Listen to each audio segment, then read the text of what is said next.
이곳은 이 지구에서 가장 높은 곳, 에베레스트 산 정상입니다. 세계의 지붕이라고 불리지만 사실 아주 작은 언덕에 불과하죠.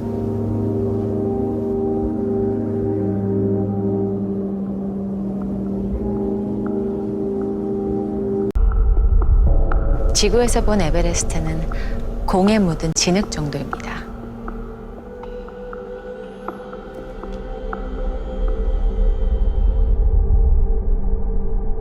목성입니다. 태양계에서 가장 큰 행성입니다. 부피가 지구의 1300배나 되지만 그래봤자 태양 주위를 도는 행성에 불과하죠.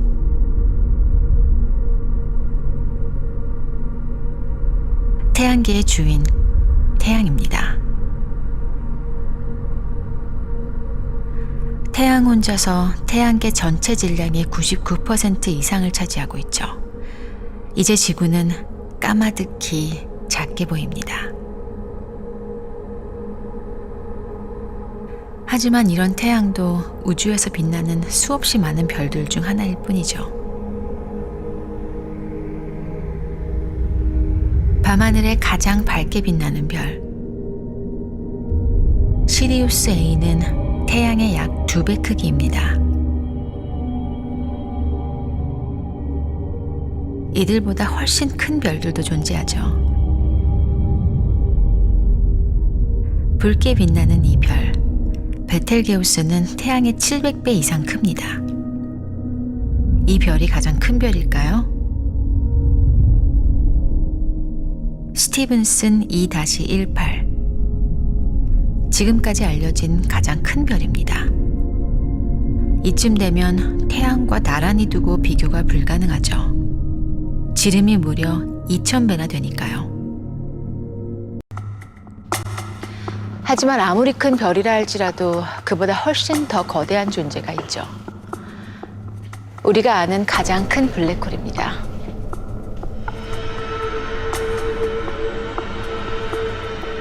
가장 큰 별보다도 무려 130배나 크죠. 이런 크기를 표현하려면 새로운 방법이 필요하겠네요. 온 우주에 존재하는 것 중 가장 빠른 것은 빛입니다. 빛이 1년 동안 이동하는 거리를 1광년이라고 하죠. 앞으로 등장할 천체는 상상을 초월할 정도로 거대하니까 이걸 단위로 쓰는 게 좋겠네요. 우주에서 가장 큰 블랙홀도 지금부터는 아주 작은 티끌에 불과하죠. 이것은 태양계 바깥쪽에 먼지와 얼음이 뭉쳐진 덩어리, 오르트 구름입니다. 엄청나게 거대하지만 그보다 몇 배는 더 큰 우주 구름이 있죠. 창조의 기둥, 성간가스와 먼지 덩어리입니다. 이 가스와 먼지 속에서 새로운 별이 탄생하기 때문에 창조의 기둥이라고 불리는 거죠. 하지만 별을 만들어내고 있는 이 먼지 구름도 별의 집합, 성단에 비하면 크다고 할 수 없습니다.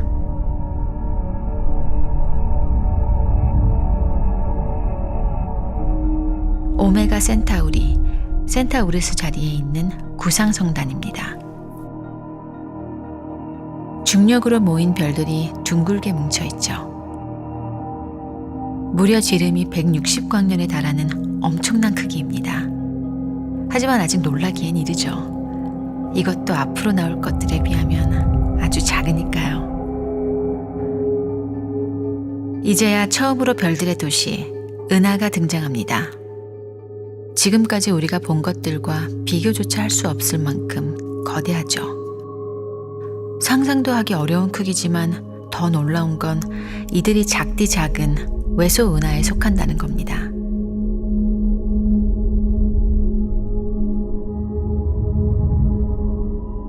처녀자리의 은하입니다. 거대해 보이지만 이것도 그리 큰 편이 아니죠.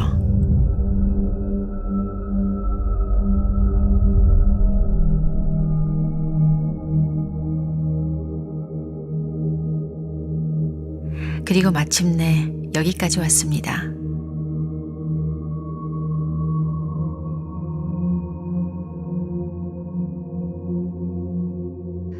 이것이 바로 태양계, 지구를 품은 우리 은하입니다. 아름다운 나선령의 은하. 우리가 종종 밤하늘에서 볼 수 있는 은하수는 우리 은하의 단면이죠. 크기는 12만 광년에 달하고 총 질량은 태양의 약 3조 배에 달하죠. 품고 있는 별의 숫자는 4천억 개 이상입니다. 한 번쯤은 들어보셨겠죠? 안드로메다 은하입니다. 우리 은하 밖에서 최초로 발견된 외부 은하입니다. 그 크기는 우리 은하의 2배에 달하죠. 우리 은하는 그저 수많은 은하 중 하나일 뿐입니다. 그리고 이것이 은하의 무리, 은하군입니다. 우리 은하가 여기에 속해 있기 때문에 국부 은하군이라고 부르죠. 그럼 이것이 우주에서 가장 커다란 구조일까요? 아니요, 그렇지 않습니다. 은하군이 모여 형성된 은하단, 또 그 은하단이 모여서 형성된 라니아케아 초은하단, 약 10만 개 이상의 은하를 품고 있죠. 그렇지만 아직도 끝이 아닙니다. 바로 이것이 우주에서 알려진 가장 큰 독립 구조 중 하나, 물고기 자리, 고래 자리 복합 초은하단입니다. 라니아키아 초은하단의 2배 크기죠. 자, 이제 거의 다 왔습니다.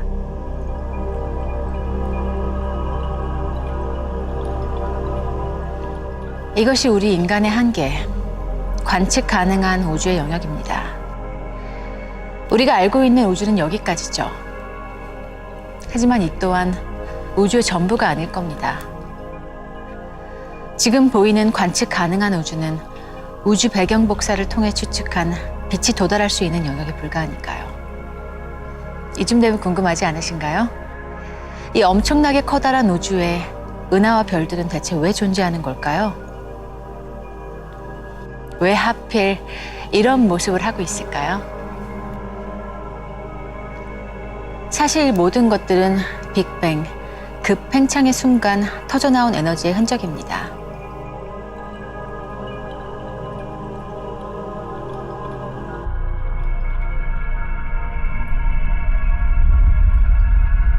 우주 배경 복사, 푸르고 붉은색의 차이는 에너지 밀도의 차이입니다.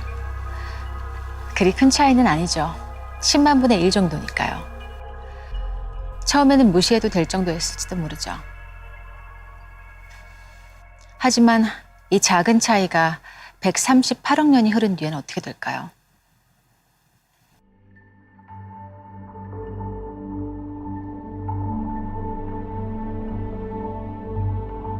작은 도랑이 개울이 되고 강이 되고 바다로 모이듯 이 초기 에너지 밀도의 차이에 따라 입자가 형성되고 기체가 모여들고 별이 탄생합니다. 원시 은하가 형성되고 그렇게 형성된 작은 은하들이 서로 충돌하고 합쳐지면서 이 거대한 우주의 구조가 만들어진 겁니다. 우주의 팽창 속도는 거리가 멀어질수록 더 빨라집니다. 지금 보시는 건 국제천문연맹에서 정한 허블 상수인데요. 허블 상수는 우주의 팽창 비율을 나타내는 값으로 1메가파섹 326만 광년의 거리당 우주의 팽창 속도가 초속 73km씩 빨라진다는 걸 의미합니다. 1메가파섹의 거리에서는 초속 73km, 2메가파섹의 거리에서는 초속 146km의 속도로 커진다는 거죠. 그렇다면 이런 식으로 우주의 팽창 속도가 계속 커진다면 어떨까요? 이 속도가 빛의 속도보다 더 빨라질 수 있을까요?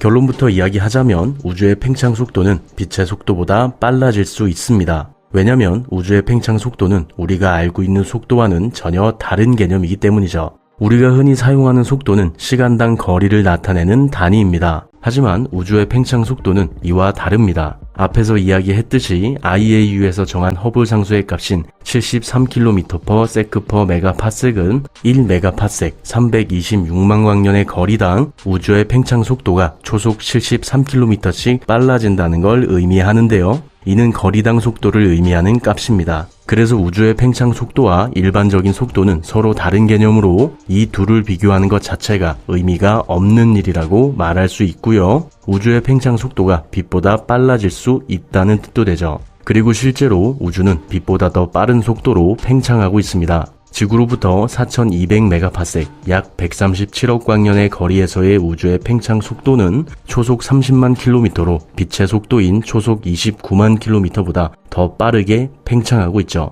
하지만 이건 뭔가 이상하죠? 어떤 천체가 4200메가파섹, 즉 약 137억 광년의 거리에 있다면 이 천체는 우주의 팽창으로 인해 빛의 속도보다 더 빨리 멀어지고 있다는 건데, 이는 빛의 속도보다 빠른 물질은 없다는 상대성 이론에 뺨을 때리는 일 아닐까요?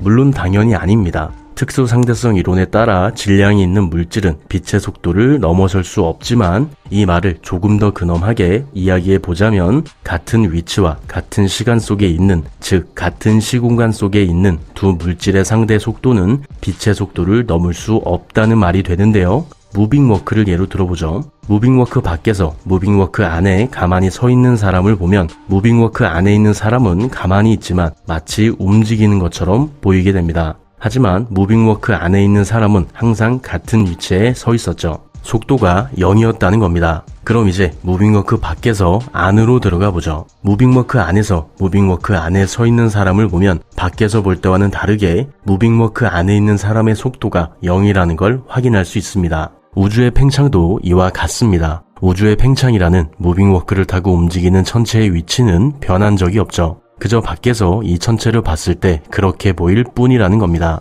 그래서 137억 광년에 있는 천체의 후퇴 속도가 빛의 속도를 넘어선다고 해도 이는 상대성 이론을 위반하는 게 아니라는 거죠. 이 천체가 가지는 속도가 빛의 속도를 넘어선 것이 아니라 우주의 팽창이 빛보다 빠른 것이기 때문입니다. 정리해보자면 속도는 위치의 변화를 나타내고 우주의 팽창 속도는 공간 자체가 확장되는 속도를 나타내기 때문에 이 둘을 서로 비교한다는 건 의미가 없다고 말할 수 있고요.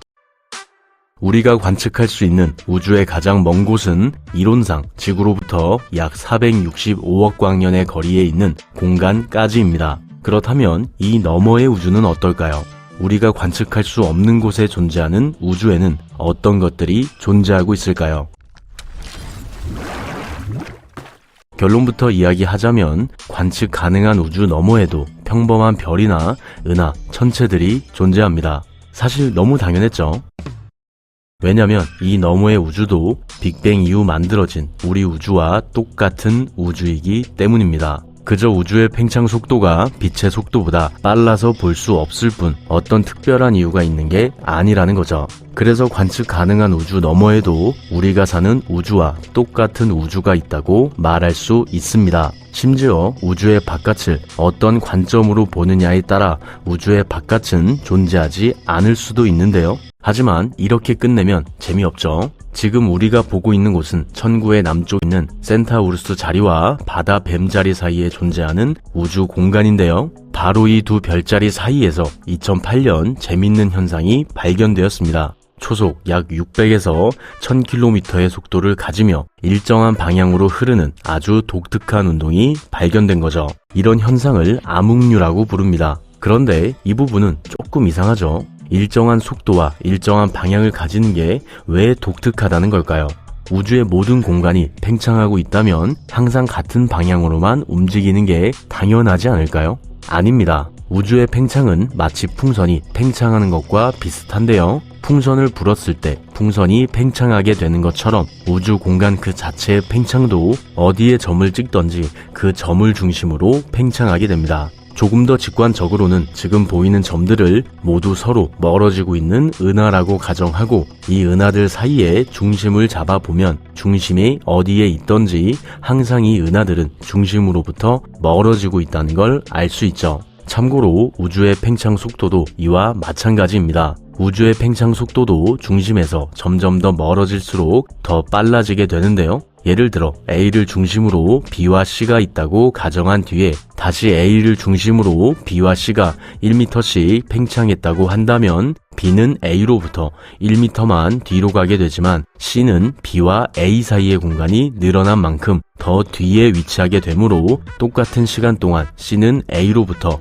2m만큼 더 멀어지게 됩니다. 그래서 우주의 팽창 속도는 항상 거리가 멀어질수록 더 빨라지게 되죠. 그리고 바로 여기에 함정이 있습니다. 우주의 팽창이 풍선처럼 항상 같은 방향 또 같은 속도를 가지는 것처럼 보이지만 사실 우주에 존재하는 모든 천체들은 풍선 위에 있는 것처럼 고정된 채 움직이지 않죠. 오히려 물 위에 떠 있는 배처럼 자유롭게 움직일 수 있습니다. 그리고 이로 인해 실제로 우리로부터 멀어지는 천체들은 서로의 중력에 묶여 예상하기 어려운 방향으로 움직이죠. 대표적으로는 안드로메다 은하를 예로 들 수 있습니다. 안드로메다 은하와 우리 은하의 경우 서로 중력으로 묶여있기 때문에 지금 이 순간에도 초속 약 120km의 속도로 가까워지고 있죠. 이처럼 우주의 모든 것들은 항상 일정한 방향을 가지고 움직이지 않습니다. 그래서 암흑류라고 불리는 이 일정한 운동이 아주 독특한 현상이 되는 거죠. 그렇다면 이 암흑류 현상이 의미하는 건 뭘까요? 이 현상이 의미하는 건 단순합니다. 바로 거대 인력체의 존재죠. 거대 인력체는 이름 그대로 아주 거대한 인력, 즉 중력, 질량을 가지고 있는 구조물을 이야기합니다. 우리가 속해 있는 라니아 개화초 은하단의 중심에도 이런 거대한 질량, 중력을 가지는 구조물이 있을 것으로 예상되죠. 그래서 암흑류와 같은 현상이 발견된다는 건 어쩌면 우리 우주 너머에 아주 거대한 인력체가 우주의 바깥에서 우리 우주를 당기고 있다는 걸 의미합니다.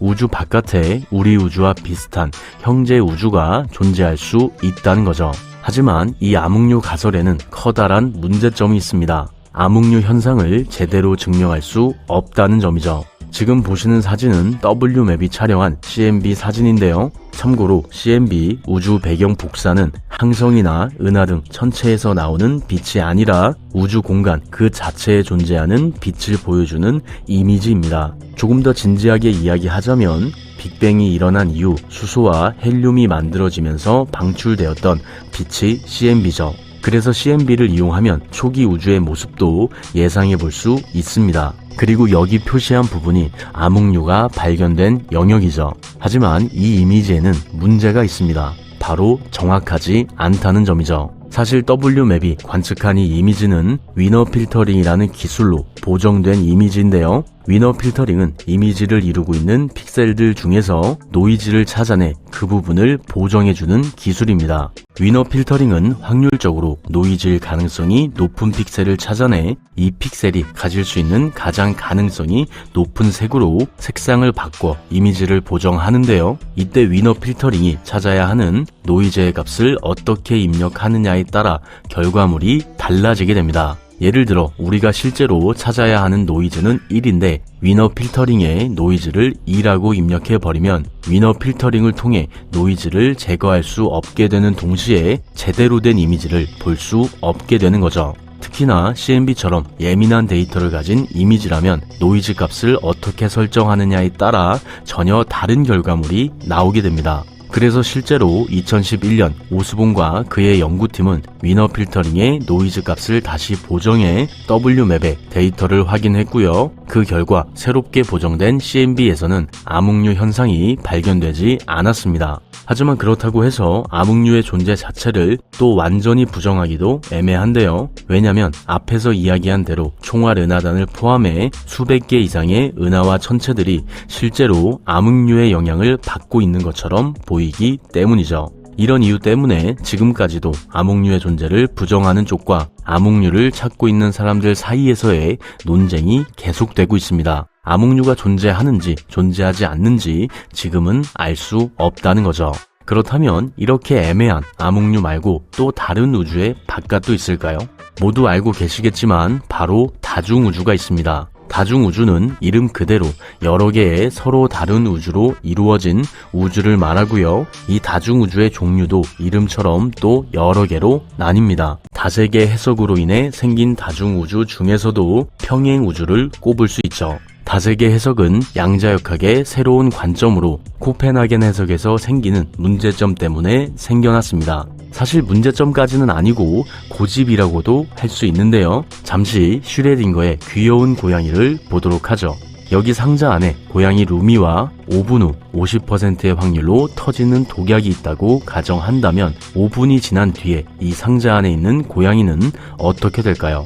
이 고양이는 50%의 확률로 죽어 있거나 아니면 살아있는 상태로 상자 안에 있을 겁니다. 사실 너무 당연하죠. 하지만 양자역학의 관점, 즉 코펜하겐 해석에 따르자면 이는 당연한 결과가 아닙니다. 코펜하겐 해석에 따라 모든 것은 확률 파동으로 존재하며 오직 측정할 때만 파동 함수가 붕괴해 그 실체를 갖는다라고 말할 수 있는데요. 이게 무슨 뜻이냐면 상자 안에 있는 고양이가 죽어 있는지 살아 있는지는 상자를 열어 이 고양이를 관측할 때 고양이의 상태가 결정된다는 뜻입니다. 그러니까 상자를 열기 전까지는 이 고양이가 살아있는 상태와 죽어있는 상태를 동시에 가지게 된다는 거죠.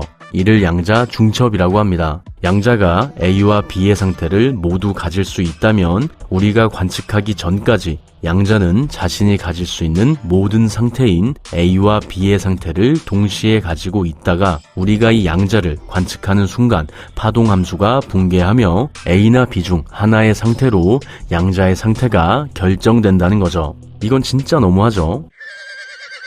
리빙 포인트로 슈레딩거의 고양이 사고 실험은 양자역학을 쉽게 설명할 때 많이 쓰이지만 이 실험은 양자역학을 비판하기 위해 고안된 실험이었습니다. 어쨌든 이런 코펜하겐 해석의 문제점인 확률적인 해석, 즉 고양이가 죽어있는 동시에 살아있다는 이 받아들이기 힘든 현상 때문에 다세계 해석이 등장합니다. 사실 여기서 확률적인 해석이 뭐가 문제냐라고 생각할 수 있는데요. 상대성 이론의 공식인 EMC 제곱을 이용하면 우주의 모든 것을 설명할 수 있는 동시에 우주에서 일어나는 모든 현상도 예측할 수 있습니다. 코펜하겐 해석과는 다르게 결정론적인 해석이 가능한 거죠. 그래서 코펜하겐 해석의 확률적인 우주를 받아들인 닐스 보어와 자신이 만든 결정론적 우주를 믿었던 아인슈타인이 수많은 논쟁을 벌인 겁니다. 문제점이라기보다는 고집이라고 한 이유가 있죠. 어쨌든 다세계 해석은 이런 확률적인 우주를 다시 결정론적인 우주로 바꿔주는 역할을 합니다. 그렇다면 다세계 해석을 통해 어떻게 이런 일이 가능한 걸까요? 다시 슈레딩거의 고양이를 보도록 하죠. 앞에서 이야기했듯이 우리가 이 상자를 열기 전까지 이 고양이는 죽어있는 동시에 살아있는 상태를 가지게 되었습니다. 그런데 이때 이 고양이의 상태를 우리와 독립시켜서 보지 말고 우리도 이 고양이와 함께하게 되면 이야기가 달라지죠. 이 고양이를 지켜보는 우리도 이 고양이와 함께 두 가지의 상태를 가진다고 가정하는 겁니다. 고양이가 죽어있는 상태로 결정된 관측자가 있는 동시에 고양이가 살아있는 상태로 결정된 관측자가 존재하게 되는 거죠. 상자를 열기 전까지 고양이의 상태가 확률적으로 존재하는 게 아니라 두 가지 상태가 이미 결정된 상태로 동시에 존재한다는 겁니다. 그래서 다세계 해석에 따라 확률적인 우주가 다시 결정론적인 우주로 바뀌게 되는 거죠. 그리고 이를 조금 더 힘있게 해석하자면 모든 가능성이 각각 독립적으로 존재하는 평행 우주를 떠올릴 수 있습니다. 그러니까 우리가 고양이를 상자 안에 넣기 전부터 이미 고양이의 상태가 결정된 두 개의 우주가 동시에 존재한다는 거죠. 그저 우리가 고양이가 죽어있는 우주 A에 있을 수도 있고 고양이가 살아있는 우주 B에 있을 수도 있지만 어쨌든 이 우주 A와 B가 동시에 존재하고 있는 겁니다. 따라서 다세계 해석에 따르자면 우리가 사는 우주는 단 하나만 존재하는 것이 아니라 수많은 가능성이 동시에 존재하는 평행 우주에 있다는 것을 의미하는 동시에 우주 바깥 너머에 우리가 간섭할 수 없는 수많은 다중 우주가 존재한다고 이야기할 수 있죠. 정확하진 않지만 단순하게 표현해 보자면 수많은 나뭇가지가 뻗어져 있는 것과 비슷하게 표현할 수 있습니다. 그리고 이 다세계 해석은 다중우주의 한 종류인 평행우주를 포함해 우리와는 전혀 다른 물리법칙의 지배를 받는 다중우주 등 많은 종류의 다중우주에 영향을 끼쳤죠. 하지만 이 다세계 해석도 문제점을 가지고 있습니다. 코펜하겐 해석에서 이야기하는 확률적인 우주를 다세계 해석에서는 모든 것이 동시에 존재한다고 이야기하기 때문에 가능성이 높든 낮든 확률 자체가 의미가 없어진다는 문제가 있고요. 평행 우주가 존재한다고 하더라도 서로 간섭할 수 없고 또 관측할 수 없기 때문에 다세계 해석을 직접적으로 증명할 수 없다는 문제를 가지고 있습니다. 다세계 해석에서 이야기하는 우주의 바깥도 정확히 존재한다고 이야기할 수 없는 거죠. 마지막으로 정리해보자면 암흑류나 다세계 해석에 따라 우리 우주의 바깥에 수많은 다중우주들이 존재한다고 할 수 있지만 아직은 이 이론들을 증명할 수 없다는 문제가 있습니다. 그래서 아직까지는 우주의 바깥에 정확히 무엇이 있다고 딱 잘라 말할 수 없죠.